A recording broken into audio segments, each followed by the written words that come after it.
시선집중 특별판 천기 누설.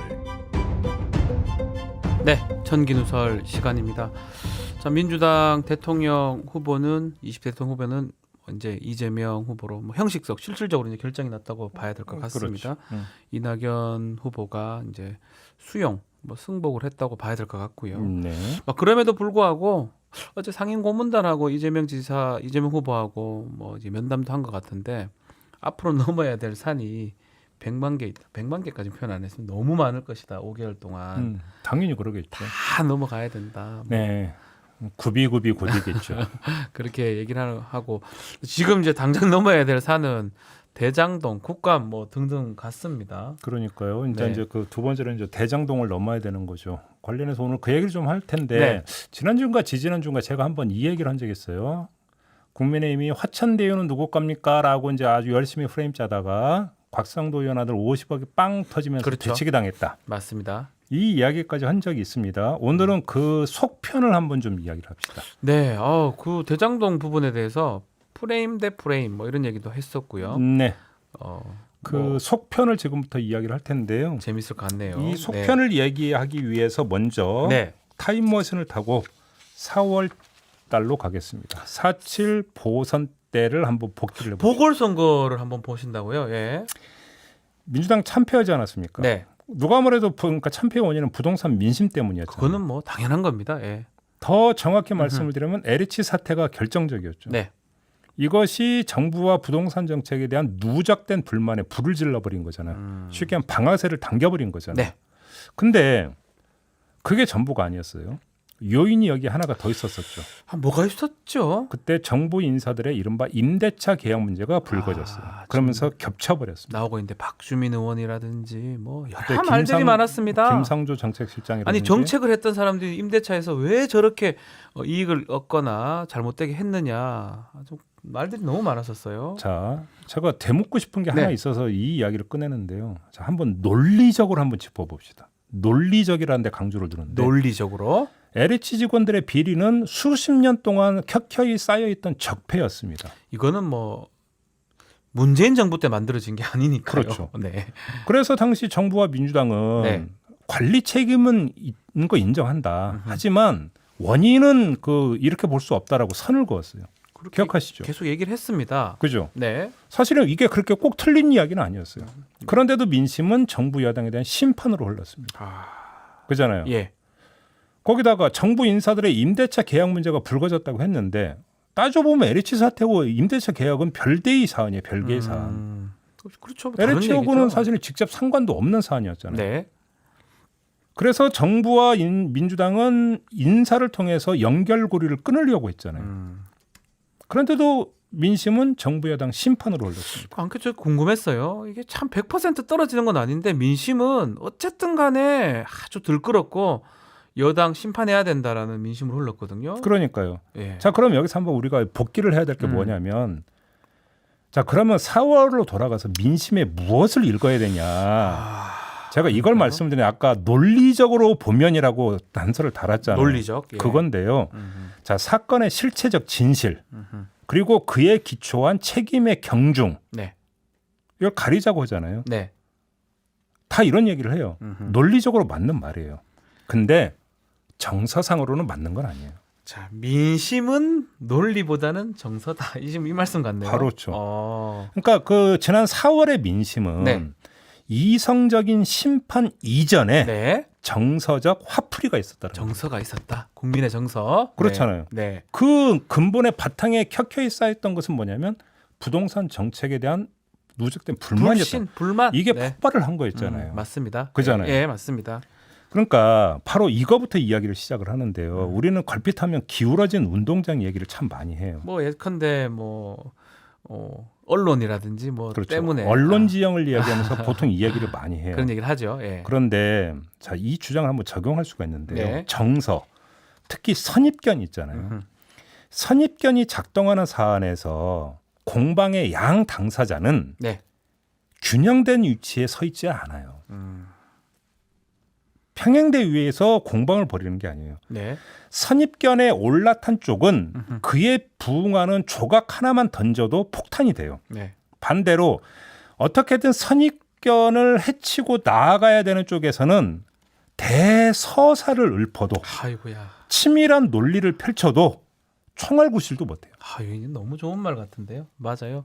선입견 있는 사람은 조금만 건드려도 확 퍼터지는데 이 선입견을 깨기 위해서는 어떤 걸 쏴도 이게 사실 쉽지 않다. 이 말씀이잖아요. 그러니까 기울어진 운동장이라는 게 언론 지형만이 아니라 선입견 구조라는 것도 있다라는 거예요. 그렇죠. 이걸 지금 봐야 되는데 아하. 여기서 선입견을 아주 좁게 해석을 할 수도 있어요. 예. 어떻게 해석을 하냐면 자, 어떤 사건이 터졌는데 그 사건에 대해서 내지 이 사건에 등장하는 인물들에 대해서 선입견이 별로 확실하게 서 있지 않은 경우가 있을 수가 있어요. 뭐 그런 경우 있죠. 네. 그럴 수가 있죠. 네. 이때는 두 개의 요인이 작동을 해요. 하나는 순서예요. 순서. 먼저 제기된 주장이 우리가 흔히 하는 선빵을 어떻게 날리느냐 그래서 중요한 건데 그렇죠. 예. 먼저 제기된 주장이 이미지를 만들고 이 이미지가 선입견을 형성을 해버리는 거죠. 그렇죠. 두 번째는 강도인데요. 네. 아무리 선제적이라 하더라도 이게 양생 과정이 끝난 시멘트가 아닌 이상은 더 센 자극에 밀릴 수가 있어요. 그잖아요. 네. 바로 여기서 뭐가 벌어지는 거냐면 이것 때문에 프레임 전쟁이 벌어지는 거예요. 순서 강도. 그렇죠. 이것 때문에 프레임이 프레임 짜기 전쟁이 벌어지는 이유가 바로 여기에 있는 거죠. 이거를 순서 어떻게 강도. 인식을 시켜 주느냐에 따라서 그것이 어떤 이 사안을 바라보는 시각을 규정해 버리고 네. 그 시각이 일종의 선입견이 돼 버리면서 인식에 기울어진 운동장을 만들어낸다라는 거예요. 그렇죠. 여기서 이렇게 되면 공방의 지형 자체가 여기서 틀지어진다라는 거거든요. 여기까지가 서설이었는데 네. 아하. 자 이걸 가지고 한번 대장동을 이야기해 자, 봅시다. 대장동 의혹, 대장동 사건 관련해서 한번 그렇죠. 대입을 해보죠. 자 예. 속편이라고 했는데 네. 이 속편까지 포함을 하면 지금까지는 세 단계의 국면을 지나왔어요. 첫 번째는 뭐 국민의힘에서 했던 것 같아요. 그렇죠. 하천대유 누구 겁니까? 그렇죠. 라고 이게 날렸어요. 1단계였어요. 예. 기세좋게 날렸죠. 네. 일종의 선빵을 날렸습니다. 그런데 바로 곽상도 의원 아들 50억이 나오면서 되치기를 당했어요. 되치기 당했다 봐도 무방합니다. 그렇죠. 네. 여기까지가 저희가 전편이었어요. 네. 그 다음에 유동규가 나오고 이른바 그분이 나오면서 네. 유동규와 그분을 앞세운 재대치기가 지금 시도가 되고 있는 국면이에요. 아, 이게 지금 사실 정서를 두고 왔다 갔다 세 번째 국면이라 이 말씀이시네요. 그렇죠. 네. 그래서 지금은 세 단계가 전개되고 있다고 봐야 되는데요. 네.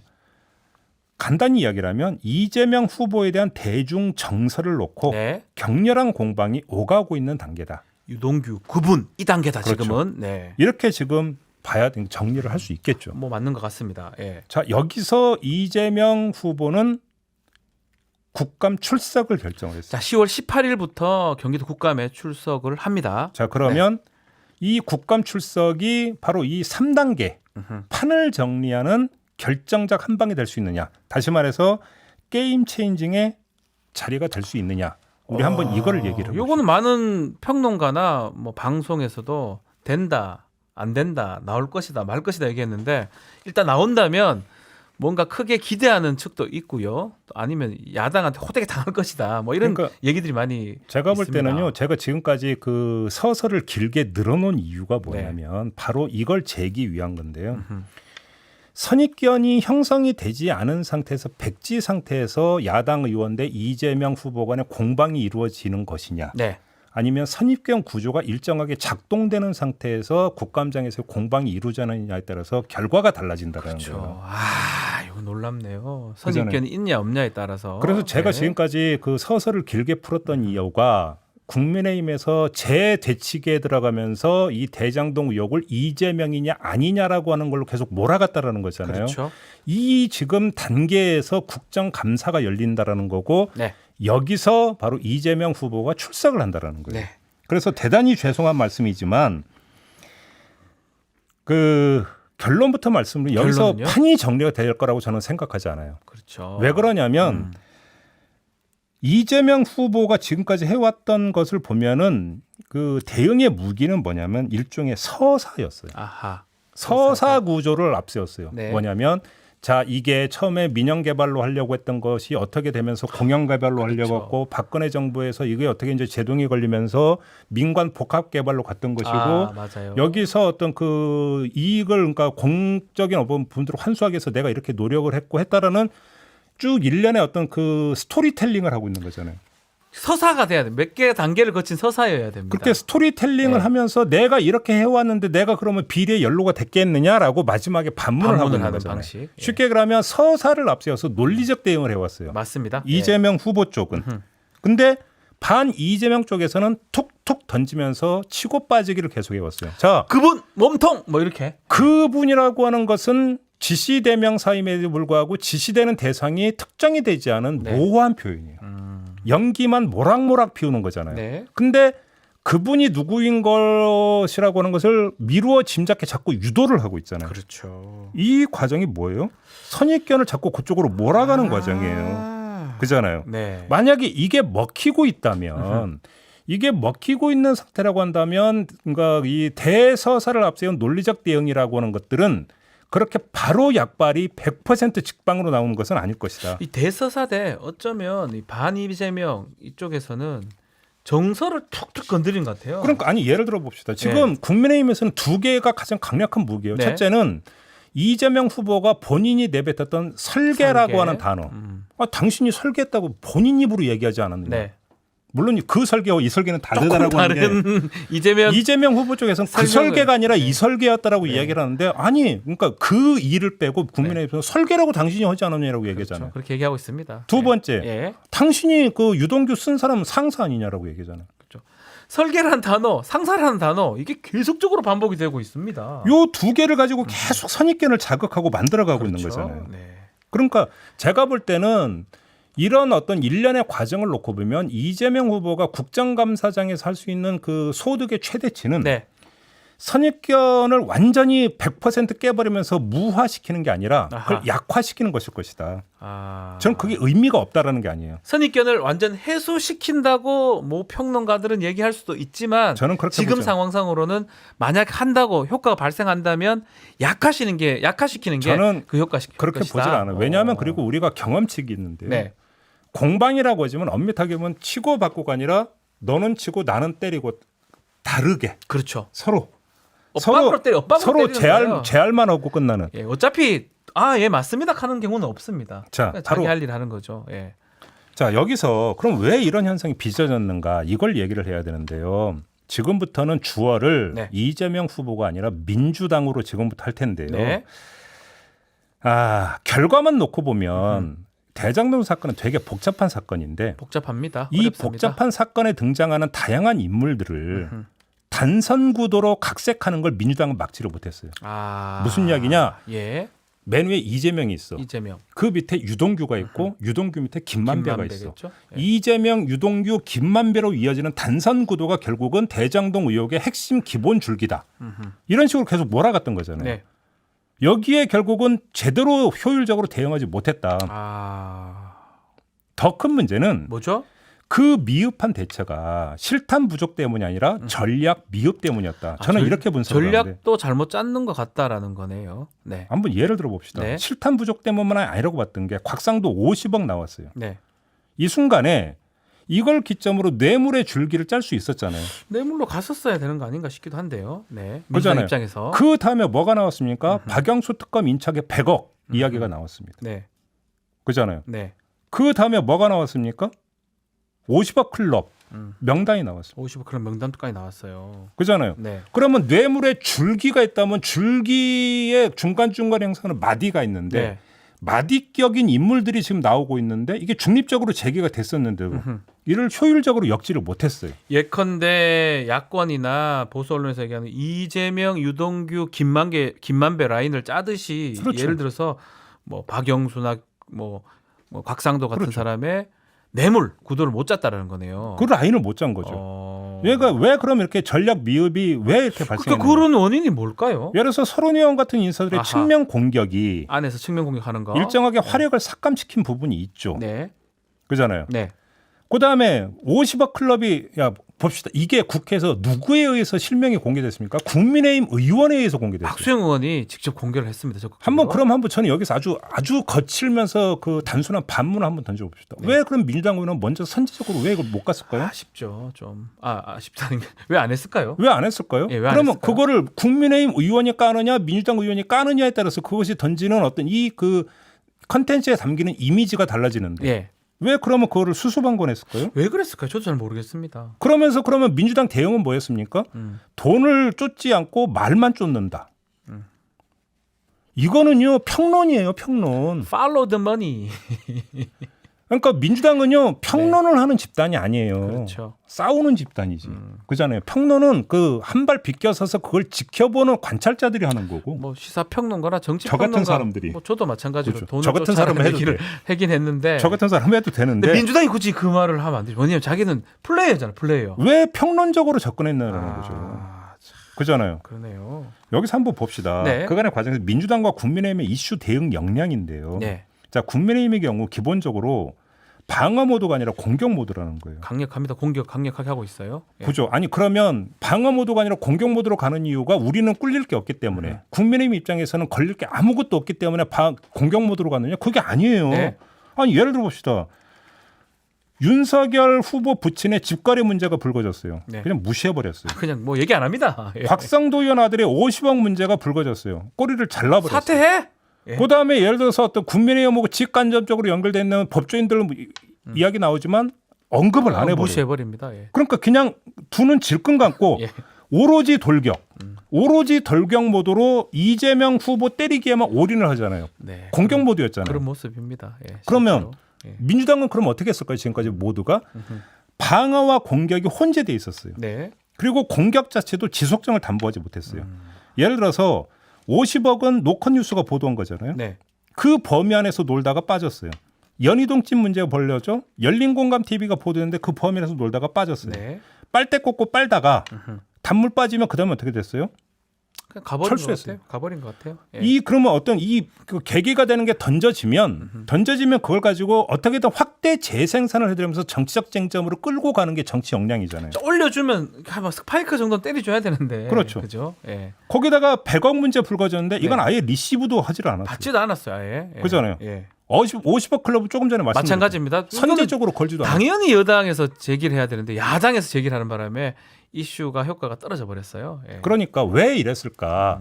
왜 이랬을까? 제가 곰곰이 생각해 보니까 아까 제가 강병원 최고위원하고 인터뷰 때 그 질문을 드린 바가 네. 있는데 민주당은 있잖아요. 자기들의 사고에 갇혀버렸었어요. 뭐냐면 자 경선이 진행되고 있는 상태에서 당이 적극적으로 대응하기 힘들었다라는 논리를 펴요. 네. 이 이야기는 그 해석을 하면 특정 경선 주자와 관련된 문제이기 때문에 중립을 지켜야 되는 당이 나서기 어려웠다는 논리잖아요. 그렇죠. 그 얘기를 거꾸로 얘기하면 대장동 문제는 이재명 문제라고 당 스스로 생각하고 있었다라는 자기 고백밖에 안 되는 거예요. 맞습니다. 예. 그러니까 방어 모드로 가는 거예요. 예. 그렇잖아요. 방어 모드로 가니까 국민의힘은 오로지 이재명, 공격 모드가 되어 있고 민주당은 방어 모드가 되니까 대장동 문제가 돼야 됩니까? 이재명이냐 아니냐라고 하는 구도로 전환이 돼버린 거예요. 네. 이거를 오히려 철벽 방어를 하는 게 아니라 민주당 입장에서는 길을 열어준 거죠. 그렇죠.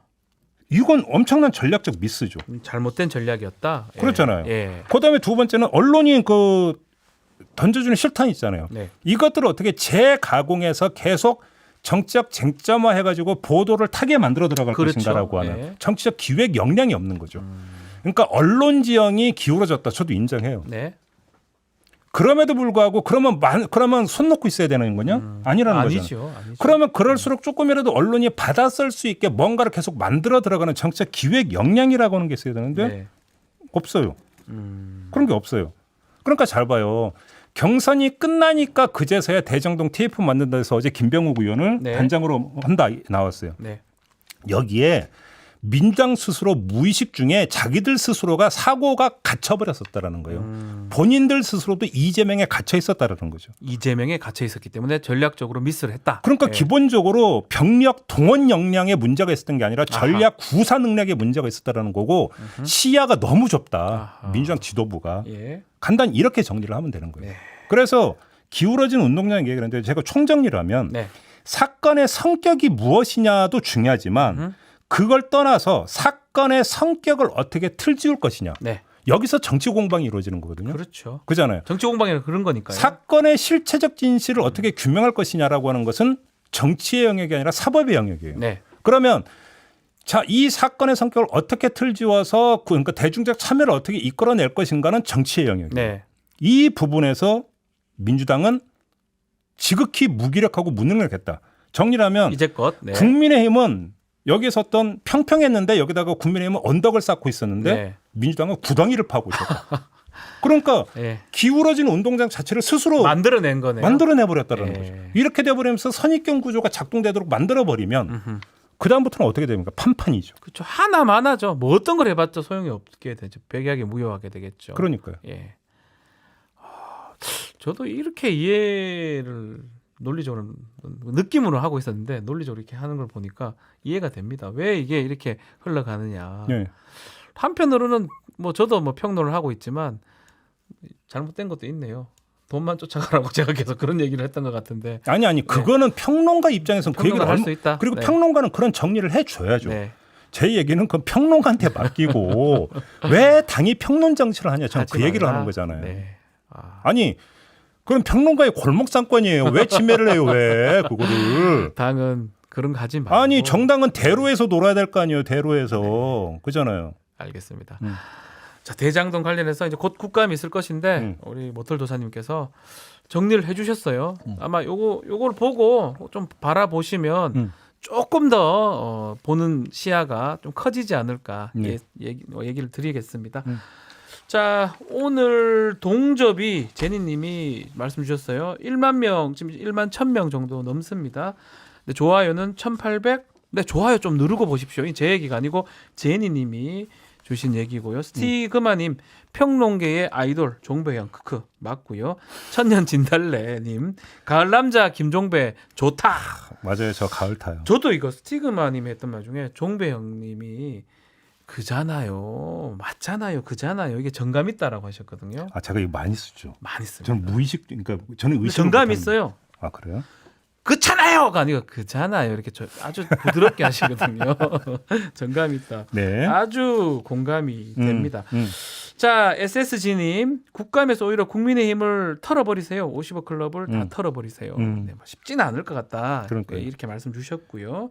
이승현님 저도 논리적으로는 알지만 감정이 너무 상처받았습니다. 바로 이 얘기죠. 이 얘기잖아요. 이 그러니까 얘기잖아요. 이승현님 같은 경우는 그래도 감정이 어느 쪽으로 기울어져 있을까 상처받은 건데 네. 그렇지 않은 사람들은 감정이 다른 쪽으로 쏠리는 거죠. 아예 글로 가버리는 쏠리는 거죠. 네, 쏠리는 거죠. 그렇죠. HFRI님 노무현 때도 똑같았잖아요라고 말씀 주셨고요. 또 반말님 분노와 불안을 구분하는 것도 중요하죠. 근데 요거는 질문 좀 드려볼게요. 푸들님이 같은데 가짜 뉴스가 선입견 만드는 거 아닌가요? 이런 얘기도 있어요. 가짜 뉴스가 네. 예를 들어서 가짜 뉴스가 선입견을 만드는 게 아니죠. 오히려 불완전한 뉴스가 선입견을 만들 수도 맞습니다. 있죠. 아니 자 보죠. 그분이 누구입니까만 묻잖아요. 네. 그분이 누구인가라고 묻는 건 가짜 뉴스니까 가짜 뉴스가 아니에요. 그거는. 아니잖아요. 네. 근데 오히려 슬쩍 뉘앙스를 풍기면서 그다음부터 뭐냐면 그 뉴스를 보는 사람들에게 상상을 하게 만들잖아요. 그렇죠. 아무리 봐도 그러면 이재명밖에 없는데. 그러니까 불안하고 부정확한 뉴스가 오히려 더 선입견을 만드는 게 아닌가. 그러니까요. 예, 그 얘기를 합니다. 그렇기 때문에 언론도 사실은 뭐 고의든 가실이든 뭐 일부러 의도한 건 또 아닐 수도 있다는 그 말씀이잖아요. 뭐 그럴 수도 있고 아닐 수도 있고. 아닐 수도 있고요. 예. 자, 김명수님이 그대로 하시네요. 그분이 누굴까 나도 궁금하다라는 말씀도 주셨고요. 그러니까요. 홍성익님은 깽판만 치는 하나만한 경기도 국감장이 될 것입니다. 뭐 그것도 그리 될 가능성도 있을 것 같고요. 이 현님 말씀이 현님 우리 좋네요. 단골 촌철님 말씀이 딱 네. 맞는 거죠. 현님 글 많이 주시는 분인데요. 예. 바르게 인식하려는 사람에겐 먹힐지 모르나 선입견 있는 사람에겐 주절주절 변명 같겠네요. 바로 이거거든요. 이거 지금 오늘 말했던 내용 중에 핵심이 이거예요. 선입견 갖고 있으면 어떤 얘기를 하든지 간에 변명처럼 받아들일 우리가 수 여기서 있다. 하나만 보죠. 네. 선입견을 그대로 풀면 뭐냐면 먼저 세워진 견해예요. 그렇죠. 선입견. 그러니까 네. 우리는 선입견이라고 하는 것들은 잘못된 편견하고 거의 동의어로 생각을 하는데 네. 여기서 그냥 그걸 직역을 그대로죠. 먼저 세워진 견해. 편견은 한쪽으로 쏠린 견해를 편견이라 하는 거고 그렇죠. 선입견은 먼저 자리 잡힌 견해. 그러면 어떤 그 네. 생소하고 별로 그러니까 그 한쪽으로 쏠리지 않은 중립전 상태에서 받아들이는 사건에서 네. 선입견을 어떻게 세워가는가는 대단히 중대한 문제가 맞습니다. 된다는 거예요. 맞습니다. 예. 그 얘기를 하는 거거든요. 네. 아, 참 만만치가 않습니다. 자, 그분이 진짜 있긴 한 걸까요? 뭐 그것도 지금. 근데 그분이 누군지도 얘기도 안 했어요. 저도 모르겠어요. 그잖아요. 그러니까 문제는 뭔가 많은 사람이 확증 편향을 얘기를 하잖아요. 네. 근데 잘 봐요. 확증 편향이라고 하는 것이 갖고 있는 그 부분적인 그 공백이 있는데 네. 확증 편향이라는 건 자기가 옳다고 믿는 것과 부합되는 것만 계속 쫓아간다는 거잖아요. 그 뜻이죠. 그러면 그것만 바라보고 간다. 그럼 네. 여기서 시작점이 나와야 돼요. 그럼 자기가 옳다고 믿는 감정은 언제 어떻게 생긴 거냐? 그게 선입견일 수도 있지만 언제 생겼는 것이냐. 아니 이게 먼저 세워졌기 때문에 확증 그다음에 편향이 생기는 거기에 거죠. 부합되는 것만 쫓아가고 그것만 채택한다라는 확증 편향 행태가 나오는 거잖아요. 그렇죠. 예. 그잖아요. 예. 그러면 자기가 이게 맞다고 생각하는 이 과정에 대해서 정확히 볼 필요는 있다라는 거거든요. 네. 아, 참 대단하십니다. 심리학 이런 거 다 아시고. 확증 편향은 무슨 심리학에 다 얘기하는데. 정확하게 이렇게 얘기해 주는 사람 별로 없잖아요. 또 이거 대장동에 또 대입을 시켜 주시고요. 네. 자, 일단 우리 촌천님들 저희가 이 좋아요 너무 적다 눌러달라 하니까 와 대단하십니다. 원래 1,800이었는데 지금 3,200분이 그러면 좋아요를 눌러주셨어요. 떡봉님이 하나만 더. 네. 자 주변 5분에게 구독을 권해주시기 바랍니다. 교주, 아니, 저번에 교주 한 번- 같아 교주. 저번에 한 번 했더니 하루에 1,000명이 넘거든요. 교주 같아요. 도사님 같아요. 네. 예. 도산 요새 도산 얘기하면 잘 못하면 안 되는. 좀 우리 당분간은 네. 머털도사 얼쑤무당 얘기 좀. 그것도 좀 그래요. 그러니까. 좀 그죠? 국민님 경선하는데. 갑자기 천궁스승이 나와버리니까 그러니까 우리는 아무것도 아닌 것 우리는 같아요. 머털도사 이런 얘기 당분간 하지 맙시다. 저 무당 인자 아닙니다. 그러니까 원조는 우리인데. 네, 원래 여기서 다 했던 건데. 그러니까, 원조가 딴 우리인데. 데서 다 써먹네요. 그러니까. 네. 윤석열 후보가 우리를 너무 애청을 하고. 언제 한번 윤석열 후보도 일로 한번 나오시겠죠? 뭐 알겠습니다. 바람하지 않습니다. 네, 알겠습니다. 네. 자, 오늘 청기누설 역대급입니다라고 하고요. 뭐 이렇게 분석하는 방송이 잘 없죠. 그러다 보니까 많은 분들이 응원을 하고 저 최근에 정치인들하고 좀 만난 적이 있는데 필독 애청 콘텐츠더라고요. 청기누설이요. 네. 그걸 보고 배운다. 이거는 뭐 여야 구별이 없는 것 같아요. 그 정치인들께도 한 말씀 하는데 혼자 듣지 말고 주변 5명한테 권하세요. 알겠습니다. 보좌관, 비서관, 가족, 친지. 다 좀 보라고. 네. 다 좀 보라고 말씀드리고 싶습니다. 이제 우리 또 박지훈 변호사를 보내드려야 되기 아유, 때문에 죄송합니다. 네, 예. 여기서 이제 마무리를 하도록 예. 하겠습니다. 청기누설 오늘 여기서 마치고요. 네. 자, 다음 시간에 뵙도록 하겠습니다. 감사합니다.